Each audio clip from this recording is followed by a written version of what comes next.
Bonjour et bonsoir à toutes et chacun. Je ne sais pas quel temps il fait chez vous, mais je voulais vous bénir et rendre grâce à Dieu et inviter votre intellect, inviter votre cœur, inviter votre esprit à réfléchir avec moi. Oui, le monde nous amène toujours au rabaissement, à ce qui est insignifiant. L'existentiel toujours nous amène à la médiocrité. Et donc, j'ai voulu quand même intituler cette réflexion comme l'insignifiant aux yeux de l'homme. Ce que l'homme appelle insignifiant. Nous sommes en masse. Quand je prends l'histoire de Gédéon dans la Bible, Gédéon, tous ceux qui vivaient à Manassé connaissent son histoire.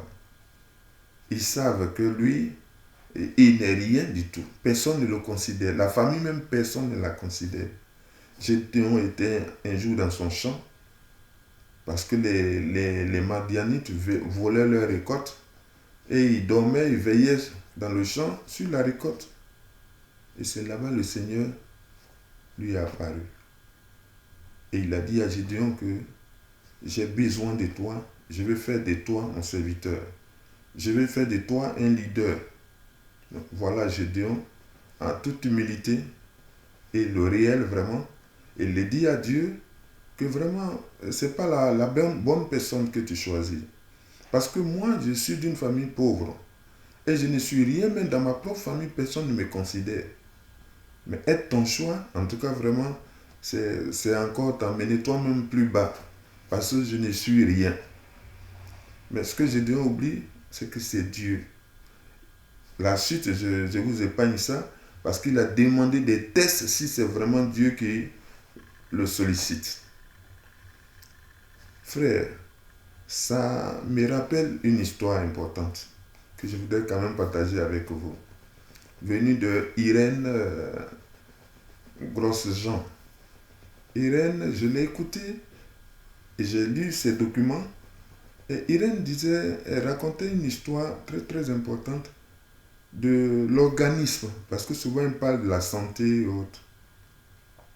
Et elle disait comme ça que dans le système humain, de notre organisme humain, se disputait le premier rôle, qui doit être chef entre le cerveau, le cœur, les mains, les bras et les autres invisibles que nous ne voyons pas. Et tout cela était en guerre pour dominer. Parce que la domination est dans l'être humain, mais les organismes aussi en nous aussi se combattent aussi pour être leader. Qu'est-ce que le cœur dit? Le cerveau qui commence. Le cerveau dit que c'est moi qui réfléchis, c'est moi qui donne l'énergie, etc., etc. Alors c'est moi qui dois être le chef. Le cœur dit non. Mais moi, je suis là, je suis la vie, je pompe le sang, je fais ceci, cela. Sans moi, tu ne peux pas recevoir le sang. Et comment toi, tu vas me laisser et toi, tu vas être mon chef? Les bras disent non, mais nous cherchons, nous travaillons pour vous nourrir. Sans nous, si vous n'êtes pas alimenté, vous allez vous arrêter. Donc, c'est nous, les mains, qui devons être chefs. Les gens me disent aux mains, non. Mais nous aussi, si on ne bouge pas, si on ne se déplace pas, personne ne peut être alimenté parmi vous. Donc, moi, les gens me disent que, en tout cas, si quelqu'un doit être chef, c'est nous, parce que nous, on vous donne l'ordre de bouger, etc., etc. Et, à leur grande surprise, il y a la voix, la chaîne, le système qui dégage tout ce qui est toasté, tout ce qui est déchet, qui est la voie fécale, s'élève aussi pour dire que non, c'est moi qui dois être votre chef. Et ils ont commencé à rire. On dit que mais comment? Toi, tu peux être notre chef comment? On dit non, mais bon, d'accord. Vous vous moquez, ok, moi je me mets en grève, je ne vais pas désormais évacuer tout ce que vous consommez. Je ne vais pas vous aider à libérer l'organisme. Je vais tout bloquer. Et voilà, quelque temps après, tout est en panne, rien ne marche. Et ils ont fini par supplier ce système fécal par lequel on rejette, on couvre les pieds, a dit que non, c'est toi qui dois être le chef. Parce que ça, c'est pas l'intelligence, c'est pas la sagesse, ce n'est pas le cerveau. Mais il y a quelqu'un qui commande de tout et qui même est caché, qui est cette voie fécale. Sans elle, on est constipé. Sans elle, le sang ne peut pas circuler normalement et atteindre tout le corps. Et donc, ils ont fini par élire ce côté-là pour dire que bon, tu es notre chef.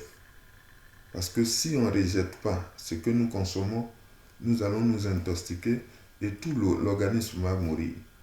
Frères et sœurs, ce que vous devez comprendre, c'est qu'on est important dans la vie. Tout un chacun a de l'importance. Il ne faut pas te dévaloriser. Si les gens disent que tu es insignifiant, tu as une portée, tu as une valeur, et cette valeur-là, si tu ne vis pas, si tu n'es pas associé aux autres, ils ne sont pas au complet. Donc tu es un élément, tu es important dans la société. Il ne faut pas te négliger. Si les 7 fils d'Isaïe, on devait choisir un pour le oindre, mais le plus petit, qui a pensé à lui? Physiquement, il n'est pas présentable. En taille, il n'est pas aussi présentable. Mais tous ceux qui ont présenté le physique, l'intelligence, etc., n'ont pas été oints.